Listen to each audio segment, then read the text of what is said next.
Salut. Alors aujourd'hui, je partage avec vous un petit podcast avec un entrepreneur qui a un mode de vie et un mode de travail assez alternatif. On va assez en profondeur, la discussion dure assez longtemps et on parle de différentes choses. On parle aussi de voyage sans argent. Voilà, je vous souhaite une très bonne écoute. Si jamais vous êtes intéressé par un entretien audio ou physique avec moi, si vous êtes en région parisienne, vous pouvez cliquer sur le lien dans la description vers 99 livres. Je vous laisse découvrir ça. C'est un entretien d'1 heure avec moi plus 99 résumés au format audio des meilleurs livres pour entreprendre. Donc, je vous laisse découvrir ça et je vous souhaite une très bonne écoute.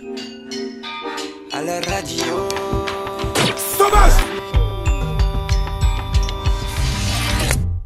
Bonjour à tous, aujourd'hui je suis avec Jedi et on va parler de ses 2 business passifs. Et oui, il a aussi fait un voyage en Irlande sans argent pendant une certaine période. Il va nous expliquer un peu sa vision des choses et comment il est arrivé à sa situation actuelle où il travaille environ 1 heure par jour seulement. Je ne veux pas travailler, je ne veux pas déjeuner, je veux seulement oublier, et puis Salut, ça va ? Salut, ça va super bien à toi. Très bien, très bien. Alors, par quoi tu veux commencer à parler ? Tu veux peut-être nous parler de tes business passifs et nous raconter un peu comment tu t'es lancé là-dedans et quel parcours tu as eu pour arriver à ça ? On peut faire ça. Du coup, les 2 business passifs fonctionnent depuis juin 2017 et j'en vis comme il faut depuis juin 2017. Comment j'en suis venu à ça ? C'est parce que j'avais envie d'argent. Parce que je trouvais que l'argent, ça me libérait du temps et de responsabilité aussi. Ouais. Après, je pense que c'est de moins en moins vrai. Je pense que pour le moment, par exemple, je recherche de la responsabilité parce que ça peut me faire du bien, ça peut m'engager dans de nouveaux projets. Et du coup, voilà, mon shift de paradigme est en train de se faire. Mais il n'y a rien à faire quand on a de l'argent, on est libre et on a un certain type de liberté, on peut faire un peu ce qu'on veut. Comme par exemple venir ici, faire des interviews. On a le temps de le faire. Du coup, comment j'ai commencé ça ? J'ai commencé ça il y a 3 ans d'ici quand, du coup je le dis, j'avais besoin d'argent, j'avais envie de faire quelque chose pour me faire de l'argent. Du coup je me suis formé en growth hacking, comme je te l'ai dit en partant à Amsterdam, me former là-bas.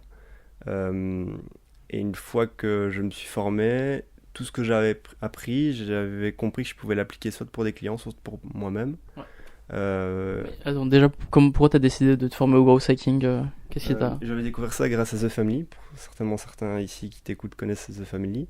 Avec leurs vidéos YouTube, j'avais découvert ça. Et en fait, j'adorais le mindset de arriver à trouver des moyens alternatifs pour atteindre un objectif précis, alors qu'on pensait qu'il y avait un seul moyen de l'atteindre. Okay. En fait, grosso modo, c'est comme ça que je résume le truc. Et en vrai, le growth hacking, je pense qu'il peut se faire dans un business comme il peut se faire dans la vie de tous les jours, en fait. Et du coup, c'est en comprenant ça que je me suis dit, ok, je vais me former là-dessus. De toute façon, je vais apprendre toute la théorie qu'on peut apprendre là-dessus, en partant à Amsterdam, faire un bootcamp de 3 mois.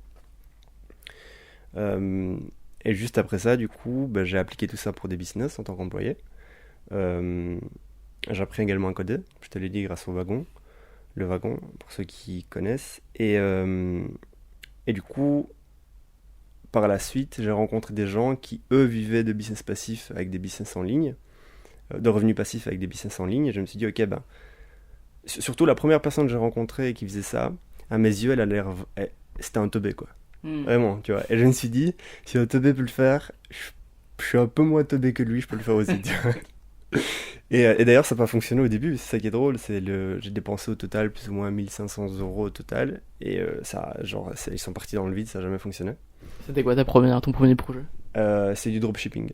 C'était du dropshipping. Tu peux expliquer rapidement parce que les gens ne savent pas forcément. En gros, vous avez un e-commerce, vous vendez un produit à des particuliers, le produit n'est pas à vous, le produit il est stocké chez un fournisseur en Asie en général, et quand un client va passer une commande sur votre boutique en ligne, vous allez automatiser des process pour que la commande passe directement chez le fournisseur, et c'est le fournisseur qui va envoyer la commande. En gros, vous êtes une vitrine, et vous faites du marketing pour la vitrine.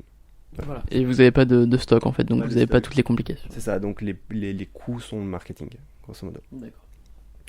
Donc tu as commencé une première entreprise comme ça, tu as dépensé 1500 € pourquoi ? Pour acheter des marchandises ? Non, justement, pas pour acheter des marchandises, pour faire de la pub, mais j'ai pas eu de vente.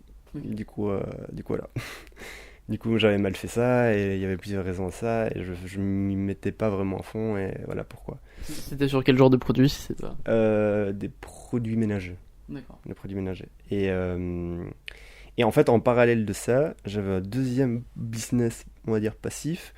C'était, en fait, j'utilisais des robots pour faire grossir les comptes Instagram d'entreprises et je vendais ça sous forme d'abonnement. Ouais. Et en fait, j'avais compris que ce que je faisais, je pouvais payer quelqu'un en Indonésie pour le faire à ma place moins cher. Et du coup, j'ai commencé à déléguer la plupart du taf. Et au final, bah, ça me faisait rapporter de l'argent parce que les clients, c'est moi qui payais. Moi, je payais des gens en Indonésie qui faisaient ça à ma place. Et en gros, moi, tout ce que je faisais, c'était du customer service, quoi. D'accord. Et du coup, j'ai continué ça tout en faisant du coup du freelancing en growth marketing pour des entreprises, pour des startups ou des corporates. Et en 2018, j'ai diminué le fait de faire de la consultance. Tu t'es consultant en quoi du coup? En growth hacking plutôt? C'est ça. En gros, optimisation de conversion, acquisition en ligne, gestion de communauté, genre de choses. Genre de choses. Et du coup, voilà. Du coup, depuis l'année passée, ça se passe bien. Mais comme je te le disais, en 2018, je suis en recherche de sens. Et je pense que ces business-là sont très bien pour te libérer financièrement. Mais l'argent ne donne pas du sens. Okay. Je pense. Enfin, je pense. Maintenant. Avant, je pensais pas à ça, mais maintenant, je le pense. Okay. Et voilà. Okay. Donc là, tu nous as parlé d'un de tes business. T'as un deuxième business en ligne dont t'as pas parlé aussi? Les deux business en ligne, c'était le dropshipping et ce truc Instagram, en fait. Ok. C'est les deux business en ligne qui, à l'heure d'aujourd'hui, me coûtent 1 heure par jour. D'accord. Et est-ce que tu peux dire combien ça te rapporte chacun des deux ou... Non, on va pas donner de chiffre exact. On va dire un bon salaire, quoi. D'accord. C'est très vague. C'est ultra vague, mais on va pas donner de chiffre. Et je sais pas, est-ce qu'il y a d'autres détails que tu peux donner sur les business que tu as fait? Genre pourquoi est-ce que tu as choisi ces domaines-là? Est-ce que tu as étudié un petit peu ce qui se faisait? Pur hasard. En fait, depuis longtemps, je suis des gens qui sont des gens comme Tim Ferriss et plein d'autres personnes sur les réseaux. Et de fil en aiguille, tu te rends compte qu'il y a des gens qui font un business. Ça n'a pas l'air si compliqué que ça. Et du coup, je me suis dit, je vais essayer la même chose. Il n'y a pas du tout de... C'était pas par plaisir, c'était plus par challenge. Donc en fait, tu pourrais me demander de vendre des moutons et de gagner ma vie en vendant des moutons. Si le challenge a l'air cool, je vais le faire. D'accord. Voilà. Donc ça peut être cool de vendre des moutons. Ouais. Mais bon, ouais. Et donc du coup, dans ton domaine, est-ce qu'il y a un truc qui fait que tu es meilleur que d'autres? Est-ce qu'il y a... T'as un peu des trucs qui te permettent de faire face à la compétition? Puis au plus, j'imagine que le marché change et que les choses évoluent. Enfin, est-ce que tu as des... Clairement. De manière générale, je pense que le fait d'être curieux sera toujours un avantage pour être le premier par rapport à plein de domaines ou être le meilleur dans plein de domaines. Okay. Simplement par le fait que vous savez tous que la vente de formation, justement de genre de business, dropshipping, etc., ça explose en France depuis quelques années. Il faut savoir que le dropshipping, par exemple, c'est un concept hyper vieux. Je connais des dropshipping qui ont été faits il y a 17 ans d'ici aux États-Unis. C'est ultra méga vieux. Et la concurrence est énorme. Mais le fait, par exemple, de toutes mes sources de connaissances, j'essaie de les prendre pas en France, de les prendre directement à la source. D'accord. Et donc, du coup, même par exemple sur des techniques de marketing, si vous allez directement voir des formateurs américains, vous pouvez être en avance de 1-2 ans sur ce que les formateurs français vous vendent. D'accord. Du coup, c'est beaucoup plus, c'est plus smart de faire ça, quoi. Okay. Après, il y en a plein, par exemple, qui vont dire, surtout en France, oui, mais c'est fait en anglais, je connais pas l'anglais. Ça, c'est une grosse excuse que j'entends. Et c'est triste de se dire que je peux perdre de la connaissance et du temps et de l'argent juste parce que je comprends pas un truc en anglais, quoi. Et est-ce que tu donnerais des conseils du coup dans les deux domaines, par exemple quelqu'un qui voudrait se lancer par rapport à Instagram? Donc du coup c'est un robot, c'est-à-dire c'est une sorte d'intelligence artificielle que tu utilises. Qu'est-ce que tu conseillerais à quelqu'un qui voudrait se lancer un peu dans un business qu'il arrivera à automatiser grâce à l'intelligence artificielle? Toi à la base t'avais une formation dans le code ou t'as juste vraiment appris à partir du wagon et... J'ai fait, après grâce au wagon j'ai appris à coder, mais mes compétences de code n'ont pas du tout servi dans ces deux business là. Ah ok. Par contre mes compétences de growth hacking que j'avais appris avant, elles m'ont totalement servi. Ne serait-ce que par simplement le mindset, quoi. Le fait de, comme je disais, de continuer à être curieux, de tester des choses même si ce qu'on teste n'a pas l'air évident de prime abord. Peut-être qu'en fait, au final, ça fait du sens et on peut trouver un moyen de réussir dans ce qu'on a testé, alors qu'à la base, on ne pensait pas du tout qu'il y avait un moyen de réussir grâce à ça. Ouais. Et non, le seul conseil, je pense, c'est la curiosité, vraiment. Il y a beaucoup trop de personnes qui manquent de curiosité. Et parce que la curiosité, ça fait peur, parce qu'on va dans ce qu'on ne connaît pas, et quand on ne connaît pas quelque chose, on a peur que quelque chose de mal nous arrive. Et c'est vraiment la curiosité, quoi. Okay. C'est le seul mot que je pourrais dire, c'est être curieux. Okay. Et du coup, tu peux nous redire, t'étais dans une école pour apprendre le growth hacking ou c'était quoi? C'était un stage? C'était à Amsterdam, c'est ça? Ouais, c'était à Amsterdam, c'était 3 mois intensifs. Ça s'appelle la Growth Tribe Academy. D'accord. C'est ce que tu recommandes, toi C'est assez particulier de recommander ce genre de choses parce que... Alors, je recommande parce que qualitativement, c'est très très très complet. Après, il y a des gens qui se débrouillent très bien sans faire de formation. Ok. Donc c'est toujours la même chose. Ça, est-ce que ça vaut le coup pas de payer pour une formation et d'engager de l'argent et du temps? En fait, ça dépend. Une formation. L'avantage d'une formation, c'est qu'en face de toi, tu auras directement des experts. La connaissance, elle est concentrée. Tu peux apprendre la même chose tout seul sur Internet, mais la formation est dispersée, elle n'est pas forcément bien structurée. Et moi, je suis quelqu'un qui a besoin de structure et d'être les mains dans le cambouis du matin au soir. Ouais. Même quand j'en ai marre, il faut quand même faut que quelqu'un soit là pour me dire non, tu le fais quand même. Et j'ai besoin de ça pour apprendre des choses. D'accord. Et du coup, donc t'as appris, j'imagine, les bases par rapport à l'intelligence artificielle et par rapport à ce que tu pouvais faire, tout ce que tu pouvais automatiser. Et pourquoi t'as décidé de te lancer sur Instagram en particulier? Est-ce que t'as étudié plusieurs réseaux?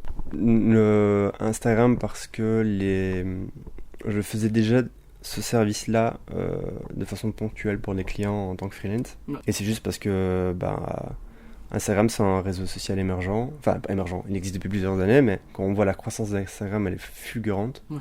À la base, Instagram, c'était juste pour les fringues et pour la bouffe. Alors d'aujourd'hui, j'ai des clients en consultance financière qui sont sur Instagram et qui ramènent des leads via Instagram. En fait, je pense que dans toutes les niches, on peut utiliser Instagram. Pour tout type de niche, il faut juste être très très très pertinent dans ce qu'on fait. C'est fou, là je suis dans le métro là à Paris, je regarde les gens de leur téléphone, 2 personnes sur 3 elles sont sur Insta. C'est ouf. D'ailleurs, est-ce que tu as un Instagram toi? Ouais, bien sûr. Ouais. Ok. Parce que j'ai follow un mec sur Instagram hier, Raj, mais je sais pas si c'était toi ou pas, donc voilà, c'est peut-être pas toi. C'est Streets of Rage, c'est moi a priori. C'était pas toi alors. C'était pas toi. Il y a beaucoup de Rage. Hein. Ok, ouais, c'est ça. Et donc t'as choisi un domaine dans lequel, qui est fortement en expansion. Ouais. Donc c'est le cas d'Instagram, c'est encore le cas aujourd'hui de YouTube, il y a encore de plus en plus de vidéos YouTube, c'est le cas des vidéos Facebook, etc. Il y a plein de domaines comme ça qui sont en expansion et c'est bien de se lancer dedans maintenant. T'as aussi du coup appris un langage qui correspond à aujourd'hui, c'est-à-dire comprendre ce que c'est que coder, même sans forcément savoir les détails, mais genre comprendre ce que c'est que l'automatisation et tout ce que tu peux gérer comme ça. Donc ton parcours par rapport à Instagram, si je comprends bien, c'est que d'abord t'as un peu fait des choses à la main pour des clients. Exactement. En gros, faire augmenter leur marque. Après, tu t'es dit que tu pouvais automatiser certains trucs. Donc, t'as créé toi-même un robot. Est-ce que, je sais pas, tu passes par un logiciel particulier pour créer ça ou t'as un site à recommander? J'ai payé quelqu'un pour le créer en fait. D'accord, ok. Que t'as trouvé sur Internet ou... Sur Internet. En réalité, il faut vous dire que tout ce que vous voulez faire de façon technique, vous trouverez quelqu'un sur Internet qui le fera mieux, moins cher. D'accord. Surtout si vous allez dans les pays du style l'Indonésie, l'Afrique, les pays de l'Est. Vous pouvez trouver des très bons développeurs full-time pour $600 par mois. D'accord. Vraiment. Donc, vous voulez trouver un développeur full-time ici en France, vous allez payer, je sais pas moi, 3500, 4000 euros net. Et pas en Indonésie, alors ils sont tout aussi bons, quoi. Et du coup, la démarche dans ce genre de... T'as pas de site à recommander par rapport à ce genre de recrutement? Clairement. Alors, il y a Upwork. Ouais. Upwork, pour des tâches un peu moins qualitatives, il y a Fiverr. Fiverr.com, je crois que c'est. Ouais. Il faut savoir que Fiverr a lancé une nouvelle offre récemment qui s'appelle Fiverr Black, où les freelances que Fiverr recommande, c'est des freelances certifiés qui coûtent beaucoup plus cher, mais qui sont ultra méga certifiés, du style vous avez le designer qui a créé le logo Google. Il est sur Fiverr. D'accord. Mais je crois que c'est genre, je crois que le logo simplement c'est 1500 € chez lui. Donc c'est énorme, mais on sait qu'il a créé le logo de Google. Donc, voilà, il y a un trust derrière. Sinon, ouais, Fiverr, Upwork, freelancer.com ou .co, vérifiez ça. Ouais, principalement les 3 plateformes. Il y a une autre plateforme dont j'ai oublié le nom, je te la donnerai peut-être après, comme ça tu pourras le mettre dans la description, je sais pas. C'est une plateforme qui est l'équivalent d'Upwork, mais en Indonésie.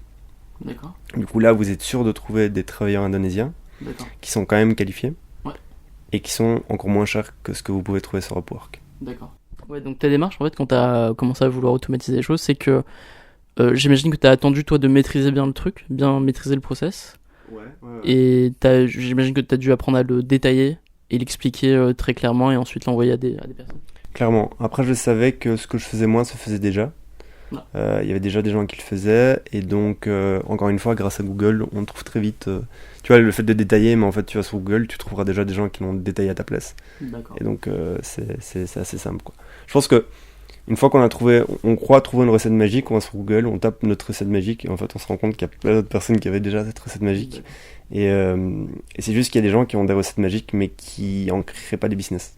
Ils la gardent pour eux, ou alors ils se disent, bah voilà, j'ai créé ça, et puis bah ça a pas de valeur, mais je vais quand même en parler sur Google, enfin quelque part un blog, je sais pas, mais ça a pas de valeur, alors que en réalité, je pense que tout a de la valeur, quoi. Ok.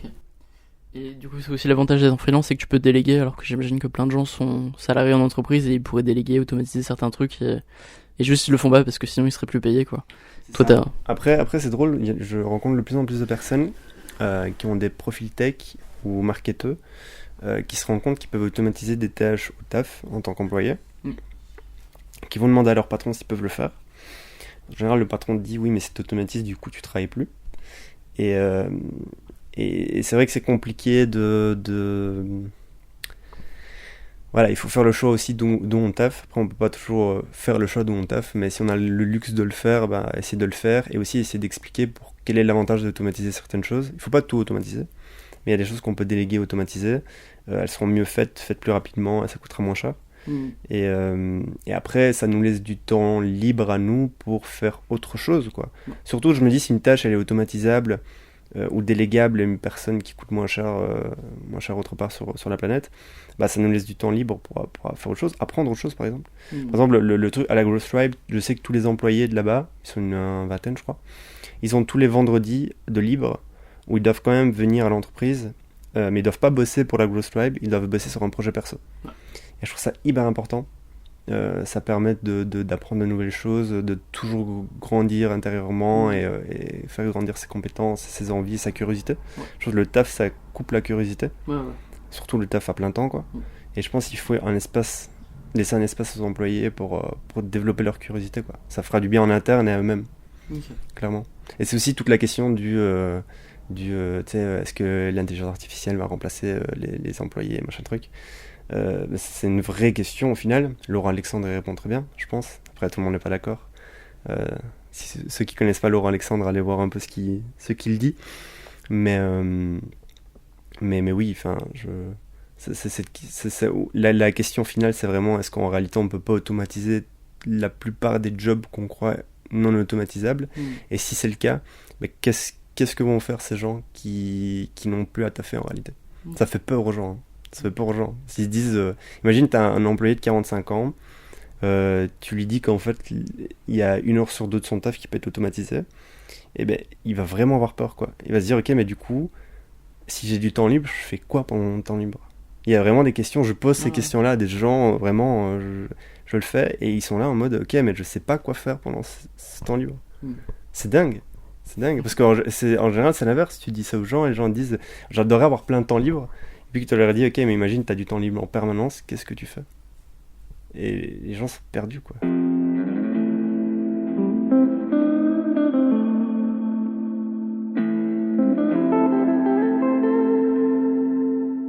Donc tes différentes étapes, ça a été de clarifier un peu ce que tu voulais, de l'expliquer à des personnes et d'essayer de le déléguer. Et est-ce que du coup, par rapport aux gens qui t'employaient, est-ce que tu as toujours expliqué que tu déléguais, ou est-ce que tu l'as fait discrètement plutôt, tu conseilles? Aux clients ou bien Aux clients, je veux dire aux clients. Ça dépend, vraiment. Ça dépend. Il y a des gens, ils sont pour la transparence totale. Je pense que pour certains types de business, j'ai pas envie d'être transparent parce que j'ai pas envie d'être transparent. Et pour d'autres types de business, ça fait du bien d'être transparent. Typiquement, j'ai un ami qui a créé une boîte qui s'appelle ManyPixel, M-A-N-Y, pixel.co ou .com. En gros, c'est un abonnement mensuel de $249, je crois, et t'as un designer full-time pour toi. Et en fait, tu dis, le deal, il est impossible. Comment c'est possible? Et en réalité, il est ultra méga transparent. D'ailleurs, il y a des vidéos, il y a des photos, il y a une histoire derrière. En fait, il vit en Indonésie, à Jakarta. Et il a une trentaine de designers là-bas, en interne. Et c'est des designers qui payent forcément moins cher que si tu payes un designer en Europe, mais qui ont quand même un salaire qui leur permet de très bien vivre là où ils sont. Et par contre, ces clients, c'est des clients, eux, qui ont de l'argent et du coup, sont prêts à mettre $249 par mois pour avoir un designer full-time. Et du coup, il explique tout le processus, il explique qu'il est dans un pays qui coûte presque rien et qu'il engage des gens pour pas grand-chose, même si c'est quand même pas mal d'argent pour eux. Et il est transparent là-dessus. Et le fait d'être transparent, les gens, ils adorent. Et il a carrément, enfin, je crois que facilement les 100 premiers clients qu'il a eu, c'était grâce à sa transparence qu'il les a eu, quoi. D'accord. Je pense qu'il y a des business où la transparence, ça fait du bien. Et toi, comment tu te sens de manière générale par rapport au fait de, du coup, employer des gens à l'autre bout du monde pour un salaire moins cher? Est-ce que, je sais pas, est-ce que tu t'es déjà remis en cause là-dessus? Qu'est-ce que... Bonne question. Moi, je me dis, si la personne que je paye par rapport à son train de vie, elle est quand même bien payée, ça me convient. Après, c'est clair que je suis pas pour le fait de sous-payer les gens. Encore pire s'ils sont dans des pays où quand t'es sous-payé, c'est vraiment compliqué. Non, clairement pas, mais on va prendre par exemple l'Indonésie. Allez, Jakarta, pour $1500 par mois, tu vis bien, quoi. Enfin, eux vivent bien, alors donc voilà. Enfin, non, si par rapport à leur mode de vie, ils vivent bien, ok.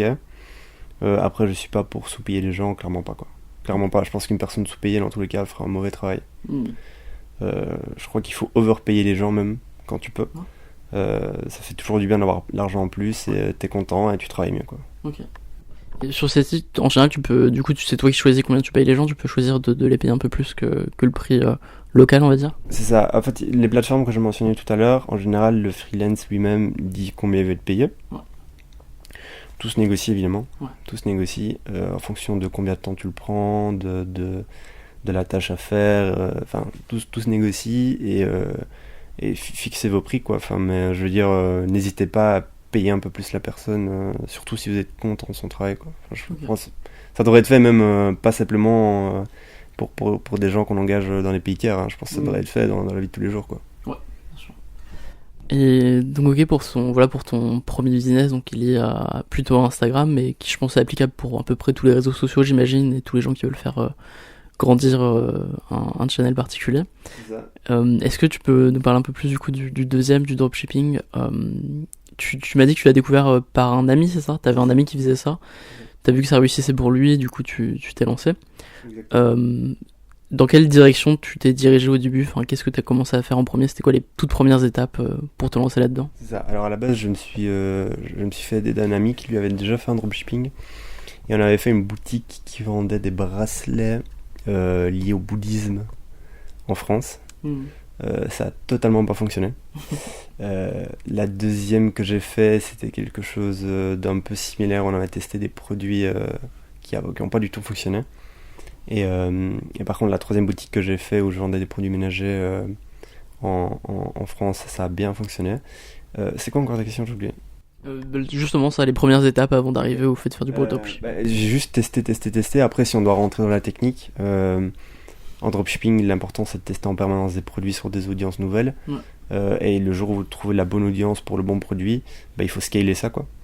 Après, il faut avoir des compétences techniques, savoir faire de la publicité Facebook ou Instagram, savoir créer un site où tu as des outils pour pas coder, tu as Shopify, typiquement.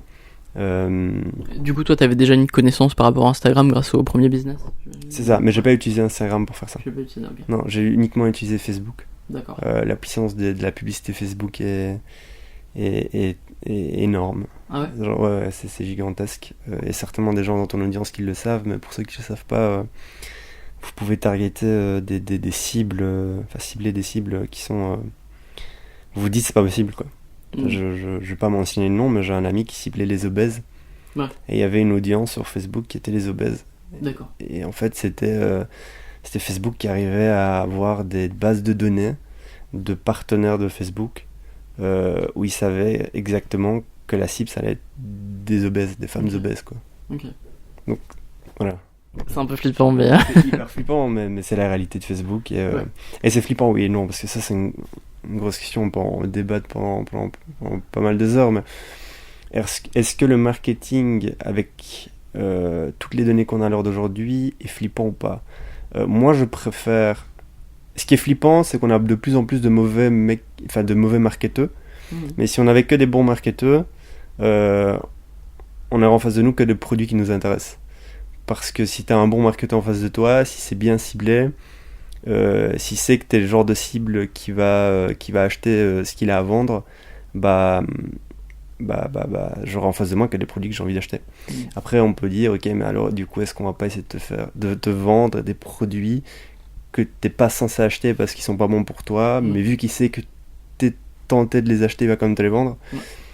Ça, c'est tout le monde doit être résistant et bon, c'est facile à dire, hein, mais voilà. Mais je pense que avec la donnée qu'on a à l'heure d'aujourd'hui, on peut cibler de mieux en mieux. Et je pense que ça fait du bien à tout le monde, quoi. Ok. Donc ouais, t'as choisi Facebook comme vecteur principal pour le dropshipping, donc pour faire la publicité. Et est-ce que t'as eu des idées, des intuitions par rapport à la démographie que t'as ciblée? Ou est-ce que t'as fait vraiment des tests réguliers pour améliorer ta cible? Ouais, ça dépend. Je donne un exemple concret. Par exemple, quand je vendais des bracelets liés au bouddhisme, je pensais par exemple que ma cible c'était les fans de plus de 40 ans qui aimaient le yoga, typiquement. J'ai pas fait de vente. Et après j'ai bidouillé sur mes cibles et je me suis rendu compte que le peu de ventes que je faisais, je les faisais sur des hommes de plus de 50 ans qui aimaient le spiritualisme. D'accord. Voilà, je sais pas si c'est du hasard, je pense pas du tout, parce qu'il n'y a pas de hasard là-dedans, c'est de la donnée. Mais voilà, c'était assez drôle là-dessus. Mais par exemple, pour la 3e boutique qui a fonctionné sur les produits ménagers, la cible que j'ai mis était directement la bonne, c'était les femmes au foyer de plus de 45 ans. D'accord. Voilà, et c'est super drôle parce que moi j'ai une maman, comme tout le monde, mais je veux dire, elle a 50 et quelques années. Honte à moi, je connais pas son âge exact. Et quand elle a une tablette, elle est sur Facebook et c'est hyper drôle. Une fois par jour au moins, elle vient me trouver en mode oh regarde, il y a un truc sur Facebook là, ça a l'air trop bien, j'ai envie de l'acheter, est-ce que tu peux me le commander? Et puis je vais regarder un peu plus en profondeur. Il faut savoir que vous avez fait du dropshipping, vous savez quand une boutique est une boutique de dropshipping, parce qu'on connaît les produits qui se vendent, on voit la façon dont c'est marketé et tout, enfin, c'est hyper reconnaissable. Et c'est trop drôle parce que du coup je vois elle quel type de produit elle reçoit dans son fil d'actualité Facebook, quel type de produit elle a vraiment envie d'acheter, elle est prête là, elle me dit vas-y achète-le. Pour moi, parce qu'elle sait pas l'acheter. Et je me dis merde, en fait, c'est ça que j'aurais dû vendre aussi, tu vois. Genre à mon audience de femmes de 45 ans au foyer, c'est aussi ça que j'aurais dû vendre parce que elle est là entre elle veut l'acheter, quoi, tu vois. Donc ça donne un bon exemple, quoi. Et super drôle d'ailleurs, si vous voulez tester des produits à vendre pour des femmes ou des hommes un peu plus vieux, allez trouver vos parents ou votre famille un peu plus âgée et montre-leur un peu le produit, leur dire genre est-ce que t'achèterais ce genre de truc ou pas à ce prix-là, genre vous pouvez même modifier votre pricing grâce à ça. Okay. C'est un test réel qui va vous permettre de modifier votre cible. Okay. Et tu disais, ouais, du coup, toi t'es capable de reconnaître quand est-ce qu'un site fait du dropshipping ou pas, alors que la plupart des gens pas forcément formés, ils le voient pas, ils ont juste l'impression d'acheter un produit basique. En général, quand tu fais du dropshipping, il se passe quoi? J'imagine que tu commandes quelque part sur un site peut-être plutôt en Asie, et t'as l'expédition qui se fait, mais le produit que le client reçoit en fin de compte, il est marqué. Est-ce qu'il a un emballage particulier qui fait que le client peut être un peu déçu, ou je sais pas? Est-ce qu'il y a quelque chose de différent par rapport à un autre type de produit? Ouais. Alors ça c'est et c'est d'ailleurs le tournant que j'ai pris en 2018. C'est un peu. Faut vous dire déjà que les produits que vous allez vendre en dropshipping, 90% des fois c'est de la merde. C'est triste à dire. Et c'est pour ça aussi que beaucoup de personnes qui font de dropshipping n'ont pas envie d'en parler. Parce qu'ils savent qu'ils vendent de la merde, souvent avec des temps de livraison très longs. Ouais. Et du coup ils sont un peu gênés de le dire. Après il y en a d'autres qui s'en foutent, voilà, quoi. Mais Mais du coup, le client, qu'est-ce qu'il reçoit? Ben, ça dépend en fait. Ce qu'il faut faire, c'est négocier avec le fournisseur à l'avance. Et tu lui dis, tu essaies d'avoir un packaging le plus clean possible, où tu vas pas mettre tes grosses inscriptions en chinois. Tu essaies d'avoir un truc clean, quoi, tu vois. Après, il y a des gens, par exemple, que je connais, qui ont réussi à valider que le produit se vend à une telle cible, et se disent, bah, ok, bah, maintenant on va passer en mode sérieux. Okay. Et je vais par exemple contacter le fournisseur et lui dire, ok, ben voilà, je rajoute un montant et tu me fais des packaging personnalisés et tu augmentes la qualité de mon produit. Ouais. Ça arrive. Les gens qui veulent faire du dropshipping de façon sérieuse et plus à long terme le font. Et c'est même très bien pour commencer un e-commerce qu'on a envie de faire perdurer à long terme. On peut commencer par du dropshipping, et une fois qu'on voit qu'on a un produit qui est demandé pour une cible qu'on a réussi à cibler, on peut se dire, bah, ok, maintenant j'augmente mes moyens et je vais directement dans l'usine, où je contacte l'usine et je leur dis, bah, vous augmentez la qualité de mon produit, ce qui est totalement faisable. Enfin, vous avez des usines en Chine où il y a par exemple 10 machines qui font le même produit, mais chaque machine fait le produit de façon un peu meilleure. Et du coup, sur certains sites, vous allez trouver un type un produit qui sort d'une machine qui est un peu de mauvaise qualité, mais si vous contactez le fournisseur, vous lui dites augmente la qualité, et lui il vous le fait immédiatement parce qu'il augmente dans tous les cas la qualité pour d'autres clients. Okay, du coup, c'est une façon de faire qui vous permet d'avoir un business un peu plus sérieux, de faire perdurer votre dropshipping. Mais après, c'est plus exactement du dropshipping du coup à partir de ce moment-là. Ça dépend. Vous pouvez toujours faire expédier par la Chine. Après, c'est vrai que vous avez des temps de livraison qui sont longs. Ça se négocie aussi, ça, les temps de livraison, avec les fournisseurs. Si vous êtes en priorité, ben forcément, il va essayer de livrer de façon prioritaire. Sinon, ce que vous pouvez aussi faire, et ça j'ai jamais fait, c'est vous pouvez avoir du stock sans l'avoir chez vous. Vous pouvez payer ce qu'on appelle des warehouses. En gros, c'est des énormes hangars qui font containers et où des gens vont recevoir le stock à votre place et vont le shipper à votre place. Vous les payez évidemment, mais c'est toujours moins cher que d'avoir des garages remplis chez soi au centre de Paris, quoi. Ok, d'accord. De produits. Et donc pour trouver ces exportateurs plutôt en Asie ou en Chine, comment tu fais en fait? Est-ce que tu les contactes sur internet? Est-ce que t'as des sites internet à conseiller? Est-ce que t'as un avantage? Est-ce qu'il faut apprendre à parler chinois par exemple? Ce genre de choses. Non, pas du tout. Surtout, il faut apprendre à minimum parler en anglais. C'est vrai qu'eux parlent très mal anglais en général. Mais il faut à minimum parler en anglais. Sinon, les plateformes connues, c'est AliExpress, c'est la plus connue de toutes. Là, j'ai un pote, il essaie de faire du dropshipping avec Alibaba. Alibaba, il faut savoir que c'est une filiale qui est liée à AliExpress, mais plus pour des commandes de gros. Donc des grosses quantités, mais il est en train d'essayer. Il y a des produits en fait que tu peux pas trouver sur AliExpress, que tu peux trouver que sur Alibaba. Du coup, lui, il essaye quand même de faire dropshipping avec Alibaba. C'est un peu plus complexe parce que par exemple pour AliExpress, tu as des outils en ligne qui te permettent d'automatiser des choses, des processus qui sont liés entre ta boutique et ton compte AliExpress. Ce que tu peux pas faire avec Alibaba. Okay. Et d'ailleurs, c'est un créneau. Si quelqu'un sait développer des apps web et veut faire un truc là-dessus, il peut développer une petite app qui permet de lier votre Shopify et Alibaba. Ce serait pas con. Mais ouais, du coup, AliExpress, Alibaba, c'est les deux plus grosses. Il y en a d'autres qui commencent à se créer. Wish, W-I-S-H, je pense. Mais voilà, c'est le seul que je connais. Okay. Que je connais ça. D'accord. Et donc, toi, est-ce que t'en as essayé plusieurs ou est-ce que t'as juste pris la plus... Non, j'ai pris la plus connue qui est AliExpress. C'est celle aussi où il y a les temps de livraison les plus longs. Faut savoir qu'il y en a, par exemple pour Wish, je pense, vous pouvez en payant un abonnement mensuel avoir des deals sur les temps de livraison plus courts à valider, mais moi, il n'y a que AliExpress que j'utilise. Ok, cool. Et du coup, tous les jours, tu gères un peu ces deux business, donc Instagram et le dropshipping. Qu'est-ce que tu fais toujours? C'est quoi des tâches que tu as à faire pendant ton heure de travail? C'est ça, en gros, le business en dropshipping, lui, il est totalement délégué maintenant à quelqu'un. Je l'ai totalement délégué, en fait j'ai un deal avec une personne, j'ai vraiment totalement délégué, mais je reçois un cut dessus, donc c'est un arrangement qu'on a entre nous. Ouais. C'est depuis quelques mois, et sinon le compte Instagram, je fais du support, principalement, support client, pendant plus ou moins 1 heure par jour. Et alors moi, par contre, mon activité de freelance, elle existe toujours, donc j'ai quand même des clients en tant que freelance, mais beaucoup moins qu'avant. Ouais. Et là, je travaille dessus de temps en temps, quoi. Le support client sur Instagram, ça veut dire quoi? Répondre à des mails, des réclamations, ce genre de choses? Ouais, c'est ça. Remboursement, des gens sont pas contents parce que le taf est pas bien fait. Des gens sont super contents mais ils veulent améliorer un tout petit truc, ils me demandent. Donc ouais. Okay. Cette partie-là, tu pourrais peut-être l'automatiser aussi, mais tu décides de pas le faire peut-être? Alors totalement, je pourrais l'automatiser, plutôt la déléguer à quelqu'un et lui dire fais ça à ma place.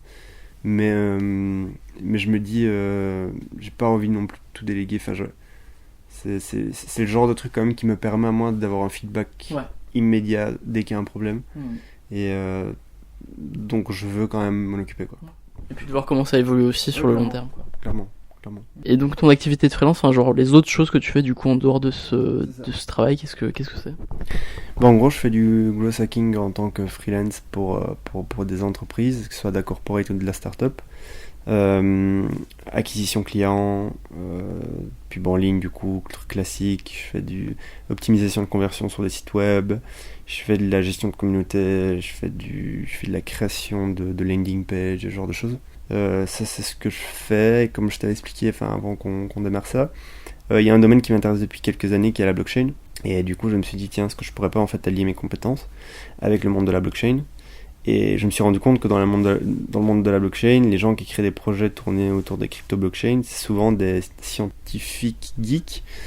C'est pas du tout des sales et des marketeurs. Et du coup, en fait, le marché, il est énorme. Et du coup, pour le moment, ce que j'essaie de faire, c'est d'apporter mes compétences pour des projets blockchain. Surtout au lancement des ICO. Donc une ICO, Initial Coin Offering, c'est comme une IPO mais pour un projet blockchain.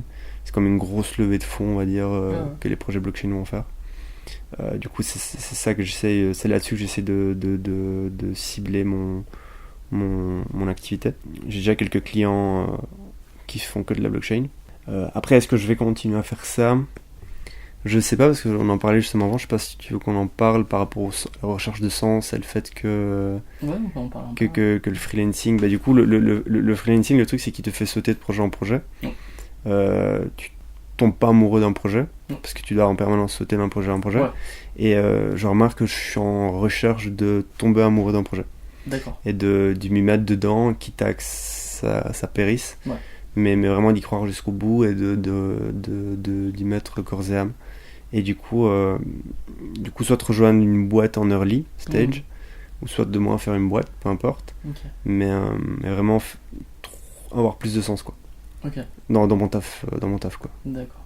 Ok, est-ce qu'il y a d'autres choses que tu as ajoutées sur ces différents sujets-là? Sinon, on peut parler peut-être un peu de ton voyage que tu as fait sans argent en Irlande il y a quelques temps. Non. Peut-être qu'on rebondira sur un truc. D'accord. Qui sait, mais non. Pas... J'ai plein de trucs à dire en réalité, mais vas-y, pose-moi des questions. Et ouais, donc du coup, à une époque, tu as fait un voyage sans rien dépenser en Irlande. Ça a duré combien de temps? Ça a duré 2 semaines. Le but, c'était avec un pote. On a pris un ticket d'avion. Ça nous a coûté 9 €. Aller-retour. Je sais pas comment on a eu ça. C'était 9 € aller-retour. D'accord. Pour l'Irlande. C'était quoi? C'était un last minute ou c'était trouvé sur un site? C'était il y a 4 ans d'ici. D'accord. J'aurais pu le dire exactement. C'était 9 € aller-retour. On s'est dit. Ouais, en plus, j'avais pas de thunes. En plus, je me suis dit 9 €, c'est génial. Et du coup, on a pris l'Irlande en sac à dos, avec un petit poêlon, en mode barbare, quoi. Une gourde, un poêlon et un peu de fringues. Et 2 semaines en Irlande. L'objectif, c'était de faire toute la côte ouest du Connemara. Et de rentrer dans les terres un peu et de rester vers là parce que c'était la zone qu'on trouve la plus belle. On voulait aller en Irlande du Nord, mais on nous a dit que l'Irlande du Nord c'était beaucoup plus cher que l'Irlande normale, on va dire. Et du coup on a été au Connemara et on a fait ça à pied, en stop, comme il fallait le faire. Au bout d'1 semaine et demie on a craqué et on a sorti la carte bleue pour se payer à bouffer et il y a une auberge de jeunesse parce qu'on n'en pouvait plus, quoi. Vous mangez comment jusque-là? On toquait aux portes. On avait une tente, donc déjà on dormait dans une tente sur la plage, mais on peut pas là-bas. Du coup, c'est interdit, tu peux pas faire ça. Tu dois aller dans des campings, mais les campings sont payants, donc c'est un peu un comble, quoi, tu vois. Du coup, on s'est dit, on va aller sur la plage. On s'est déjà fait dégager par la police 2 fois. Faut savoir aussi que l'Irlande, t'as les 4 saisons en une journée. Ah ouais. C'est-à-dire que le matin, tu te lèves, il fait 24 degrés, tout est bon, il y a un grand soleil. 10 minutes après, tu vas avoir une pluie monumentale, puis tu vas avoir de la grêle, et puis il va refaire beau.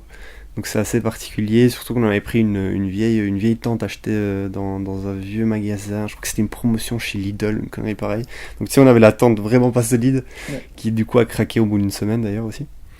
Et donc voilà, on dormait sur les plages, on s'était fait dégager, du coup il y a des fois on toquait chez les gens à 1h du matin, demandait s'ils pouvaient dormir chez eux. Ça a fonctionné une fois, on a dormi chez une personne une fois, une deuxième fois on a dormi dans une église. On s'est dit, une église, ils sont obligés d'accueillir des gens. Ils peuvent pas refuser les gens, tu vois. Du coup, on a toqué. Un curé est sorti, il nous a dit, vous venez d'où? Il vient de Belgique. Il était déjà un peu rassuré, genre, je sais pas pourquoi. Il avait vraiment l'air rassuré qu'on vienne de Belgique. Et du coup, il nous a fait dormir dans un gymnase, c'est genre le gymnase de la ville. Mais c'est à Galway, ceux qui connaissent peut-être ont déjà été. Il y a un énorme gymnase derrière l'église. Et on avait tout le gymnase pour nous. Et même au milieu de la nuit, on faisait un foot tous les deux au milieu du gymnase, quoi. C'est trop bien. Et ouais. Vous êtes français en Irlande, dites que vous venez de Belgique et allez à Galway. C'est ça, exactement. Et au niveau de la bouffe, comme on a fait, on demandait aux gens, quoi. Est-ce que vous aviez un peu des pitchs ou des trucs un peu, une manière de faire que vous aviez amélioré au final? Clairement, il fallait pitcher le truc, quoi. Il fallait dire, voilà, on est deux jeunes, on a un défi, c'est faire l'Irlande pendant 2 semaines sans argent à pied. Est-ce que vous pourriez nous aider de quelconque façon? Parce que le truc, c'est quand tu démarres directement en disant ouais, en fait, je veux dormir chez toi, ou j'ai envie que tu me donnes de la bouffe, ça va pas, donc faut aider de quelconque façon, et du coup, ils vont bien trouver un truc pour t'aider. Tu leur laisses le choix, quoi, tu vois, et du coup, ils vont bien trouver un truc. Après, pour dormir, c'était plus compliqué que pour la bouffe. Surtout, il faut savoir que là-bas, en Irlande, ils ont un anglais très particulier. Très très très particulier, même si t'aimes bon en anglais, c'est galère. Mais sinon, on a trouvé c'était on trouvait tout le pitch, du coup il s'améliorait de maison en maison, etc. Mais par contre, il y a des gros moments de bas et des grands moments de haut, en fait, genre émotionnellement, en fait, tu l'as fait clairement. Il fallait pitcher le truc, quoi. Il fallait dire voilà, on est deux jeunes, on a un défi, c'est faire l'Irlande pendant 2 semaines sans argent à pied. Est-ce que vous pourriez nous aider de quelconque façon? Parce que le truc, c'est quand tu démarres directement en disant ouais, en fait, je veux dormir chez toi, ou j'ai envie que tu me donnes de la bouffe, ça va pas, donc faut aider de quelconque façon, et du coup, ils vont bien trouver un truc pour t'aider. Tu leur laisses le choix, quoi, tu vois, et du coup, ils vont bien trouver un truc. Après, pour dormir, c'était plus compliqué que pour la bouffe. Surtout, il faut savoir que là-bas, en Irlande, ils ont un anglais très particulier. Très très très particulier, même si t'aimes bon en anglais, c'est galère. Mais sinon, on a trouvé on trouvait tout le pitch, du coup il s'améliorait de maison en maison, etc. Mais par contre, il y a des gros moments de bas et des grands moments de haut, en fait. Et du coup, cette expérience, ça a changé un peu ta vision des choses par rapport à l'entrepreneuriat? Est-ce que ça t'a influencé par rapport au business que t'as créé depuis et au fait de vouloir de la liberté, etc.? Clairement, en fait, à la base, ce voyage de 2 semaines, j'en m'en pensais incapable. Et au final, je me suis rendu compte qu'on retombe toujours sur ses pattes, peu importe ce qui se passe. Et ce qui est pas vrai pour tout le monde, je pense. Je pense qu'il y a des gens qui, malgré tout, arriveront pas à retomber sur leurs pattes. Et parce qu'ils se font prendre émotionnellement, ce genre de choses. Et au final, je me suis rendu compte que j'ai un esprit assez pragmatique. Au final, j'arrive toujours à retomber sur mes pattes. Et du coup, je me suis dit, en réalité, j'avais très peur de cette expérience, ça s'est bien passé au final. Donc, au final, il y a plein de choses pour lesquelles j'ai peur, que je peux quand même tenter. Et au pire des cas, quoi. Enfin, genre, je vais pas mourir, quoi. Et du coup, ça m'a donné du courage, je pense.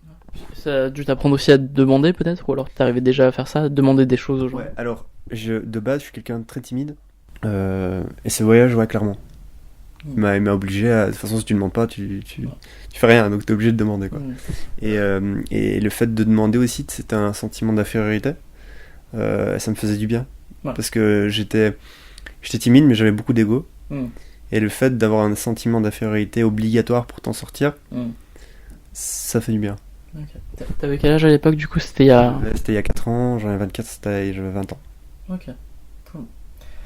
Ok. Est-ce qu'il y a d'autres conseils que tu voudrais donner aux gens qui voudraient vivre un peu plus alternativement, ne pas avoir un travail salarié, pouvoir avoir des revenus passifs ou voyager sans argent? Est-ce qu'il y a des tips, des conseils que dont t'as pas parlé encore? des tips. Ayez toujours Internet sous la main.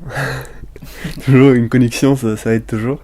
Non, sinon, comme je disais, la curiosité, apprendre l'anglais, ça paraît con comme truc, mais dans tout et n'importe quoi, ça va vous aider. Même en ligne, le seul fait d'apprendre l'anglais va vous donner accès, comme je disais, à des sources d'informations que vous pourrez pas forcément trouver en français, ou qui, du coup, vous allez les trouver 1 ou 2 ans avant qu'elles soient en français, surtout quand c'est des trucs très spécifiques, techniquement parlant. Après non, voilà, puis regardez des chaînes comme celle de Rage, et inspirez-vous. Cool, bah merci beaucoup. Est-ce que tu veux que les gens te retrouvent quelque part sur un site ou...